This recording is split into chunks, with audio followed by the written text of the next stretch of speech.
Well, hello there. It's that time again. Yes, it is, my friend. It is time for our weekly tarot and astrology reading here on this beautiful Sunday afternoon, July the 18th of 2021. And as usual, I'm going to go over some Tarot de Marseille trump cards that I picked at random for our upcoming week. Then we'll go take a look at some astrology, which, as usual, will be interesting. So please stay tuned. Okay, in a moment, 3 Tarot de Marseille trump cards are going to come onto the screen and cover my face. The cards I drew at random for this week from the CBD Tarot are the Lovers, the Wheel of Fortune, and the Chariot. That Lovers card, that keeps coming up in these readings. Always interesting. This poor fellow standing between these two women. They're pulling on him. They're both trying to take him.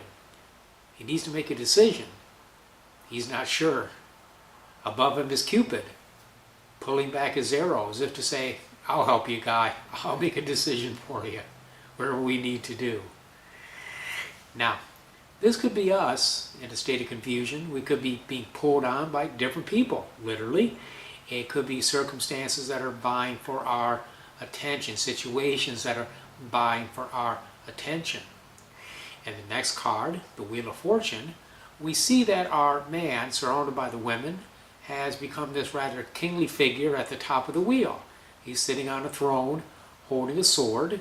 The two people have become these other creatures clinging to the Wheel of Fortune as it turns. Now, it would appear he's sort of rising above it, but it's kind of precarious because that wheel is turning, and he's going to do a face plant sooner or later, unless he's like the charioteer. Our charioteer is standing in the chariot. The two people now have become the two horses, which he is driving. The Wheel of Fortune itself, the physical wheel, has become the wheel or wheels of the chariot.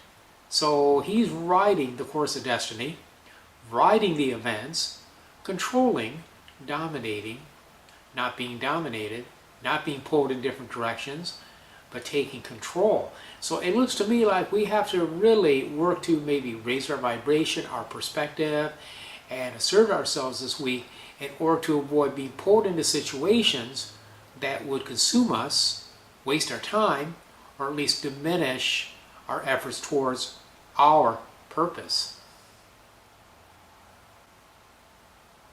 Okay, looking at the astrology, it is interesting this week. We are still in a waxing moon.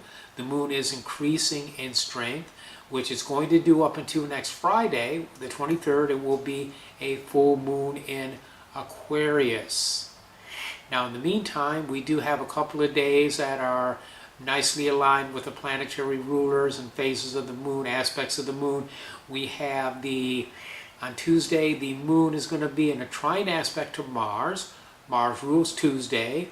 Mars also rules things like aggression, self-defense, passions, anything doing with surgery. These are all areas that we could actively invoke Mars to help us with. If you need courage, you need to defend yourself against people or a situation, this would be a good day to invoke Mars. Then on Wednesday, the moon will be in a trine aspect, which is a very beneficial aspect. A trine is a very, very beneficial, benevolent aspect. It works well between the two planets involved. So the moon is in great harmony with Mercury on Wednesday. And Mercury is good for healing. It's planet of magic, magical knowledge, communications. A whole slew of things is covered under Mercury, things that need to be speeded up. If you got things that have been taking a while to happen and you want to kick them in the butt, invoking Mercury is always helpful. So this will be a good day for working with Mercury. And then, of course, this Friday, we're going to have the full moon. We'll have the culmination of these energies. And then after that, it will be time to banish. So there you go. There is your weekly tarot and astrology reading. I thank you so much for tuning in, and to all of my friends, I wish you well, especially you Leos. Now, I meant to mention that I believe it's Saturday, the sun is going to go into Leo. So to all my Leo friends in advance, I'll say happy birthday, and to all of you, many, many blessings.